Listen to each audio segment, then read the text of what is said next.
Fala pessoal, tudo bem? Satisfação estar com você para juntos aqui resolvermos algumas questões bem interessantes que vão sempre aí nos ajudando a concretizar o conteúdo estudado. Vem comigo que a gente vai resolver com você. Essa gravura, produzida no século XIX, retrata o aprisionamento de indígenas guaranis nativos do Brasil, considerados selvagens e incivilizados pelos colonizadores europeus. No entanto, observe que os soldados da Sena, também nativos, são classificados no título da obra como selvagens civilizados. Considerando a gravura, discuta as questões a seguir e registre as conclusões a que você chegar. A. Qual o conceito de civilizado implícito na obra? Bem, aqui nós temos um leque de possibilidades. A primeira noção é que a noção de civilizado é a noção que vem do europeu. Aqueles que se adequam ao padrão de vida europeu, ou seja, ao padrão de vida do colonizador. Aqueles que obedecem às regras, às leis impostas pelo colonizador, estes seriam considerados civilizados. Não é à toa que aqueles que são aqui aprisionados são aqueles que não quiseram seguir ou aqueles que não queriam seguir os padrões impostos pelo colonizador europeu. Então eles eram considerados selvagens. No entanto, havia também aqueles que se deixavam levar pelo padrão europeu de vida.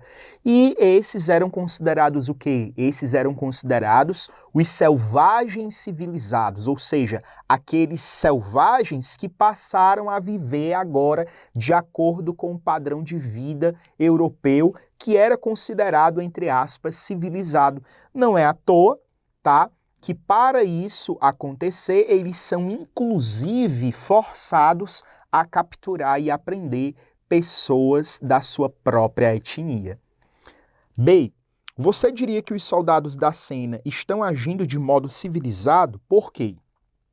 Do ponto de vista, do respeito aos direitos humanos, jamais o aprisionamento, a condução coercitiva de povos pode ser considerado algo civilizado. Por que isso acontece? Porque nós devemos respeitar a liberdade de cada um. O modo de civilização ou de civilidade não denota um único padrão de vida. A civilização ela é muito mais do que padrões impostos, de condutas impostas para um grupo de pessoas. Existem diversas formas de civilização e existem também diversas formas de se viver a civilidade, a civilização. Nesse sentido, nós não podemos dizer que esses soldados, mesmo tendo incorporado o modo de vida do colonizador, estão agindo de modo civilizados, uma vez que eles forçam, tá, os considerados selvagens a serem, presos, aprisionados e muitas vezes, a serem subjugados dentro do trabalho escravo, ok? Próximas questões. Primeira, com base no texto, responda a questão proposta. A história da humanidade já teve inúmeras ocorrências em que situações extremas põem em xeque as condutas morais dos indivíduos, como o comportamento dos grupos que viveram em campos de concentração nazista ou de outros regimes totalitários. Segundo relatos, a vida moral dos detentos era reduzida a zero. Um sobrevivente disse que o direito natural de ser humano não existia.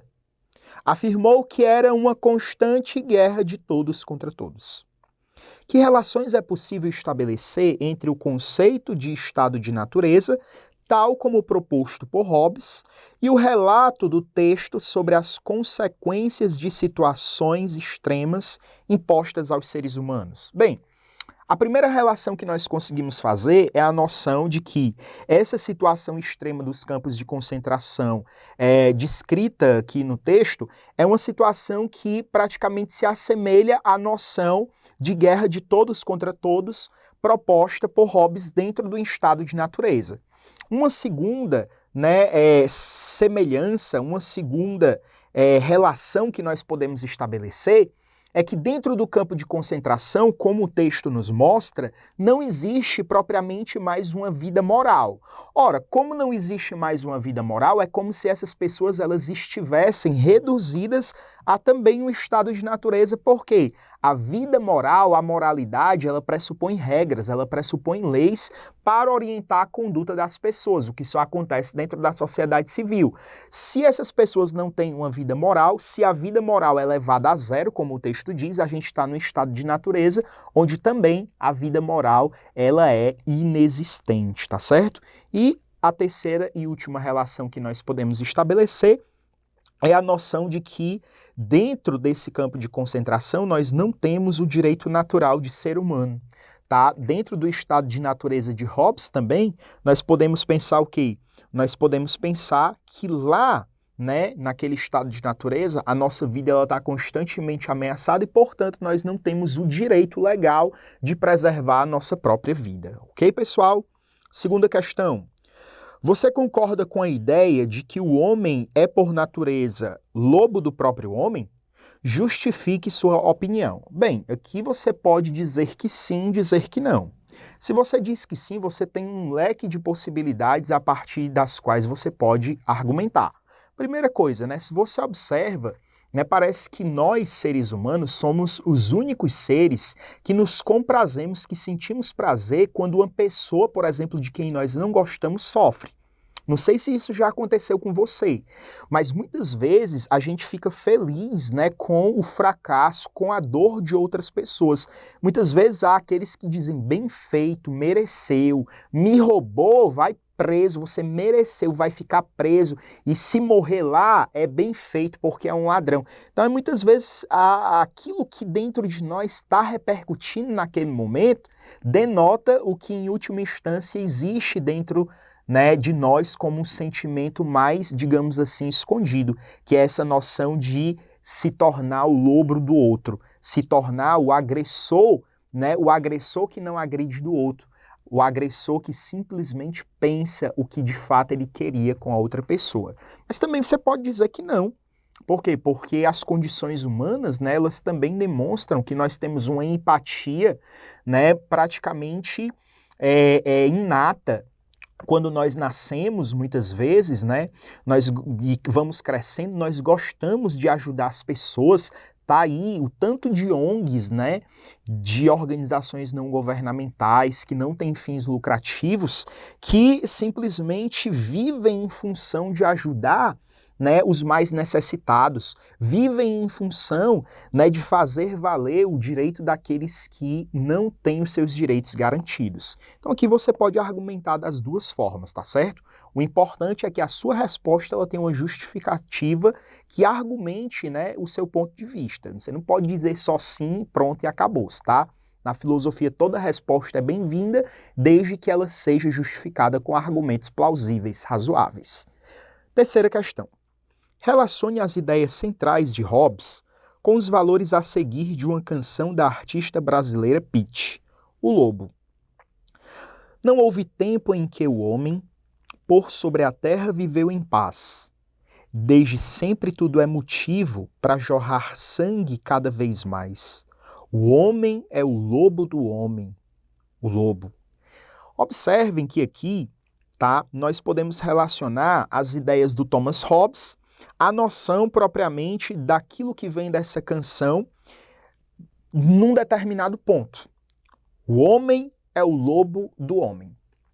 Dentro da concepção de Hobbes e dentro dessa canção, né, nós observamos que o homem, por ser o lobo do homem, o homem, por estar num estado de guerra contra os outros homens, ele sempre faz jorrar sangue, ele sempre faz jorrar iniquidade, injustiça, corrupção. E isso é o que, de alguma forma, denota tanto o pensamento de Hobbes quanto a canção da Pitty, que também está aqui sustentada no pensamento do Hobbes. Quando nós vemos uma sociedade marcada pela corrupção e, por um outro lado, uma sociedade em que milhares de pessoas passam fome, quando nós vemos numa sociedade pessoas lucrarem ao extremo com por exemplo, armas bélicas, enquanto outras pessoas são atingidas por essas armas que são produzidas, o que é que nós vemos? Nós vemos se eternizar essa eterna batalha do homem contra o homem. E enquanto isso não for harmonizado, enquanto de fato nós não conseguirmos entender que a nossa existência humana, ela pressupõe a existência do outro, nós sempre vamos fazer jorrar o sangue. E o sangue muitas vezes não é o sangue físico, né? Não é o sangue que corre nas nossas veias, mas é a injustiça, a corrupção, a miséria, a fome e tantas outras formas, né, de violência social que existem dentro da nossa sociedade. Beleza, pessoal? Espero que eu tenha te ajudado. Bons estudos, matéria muito interessante e importante, e a gente se encontra sempre no próximo vídeo. Valeu!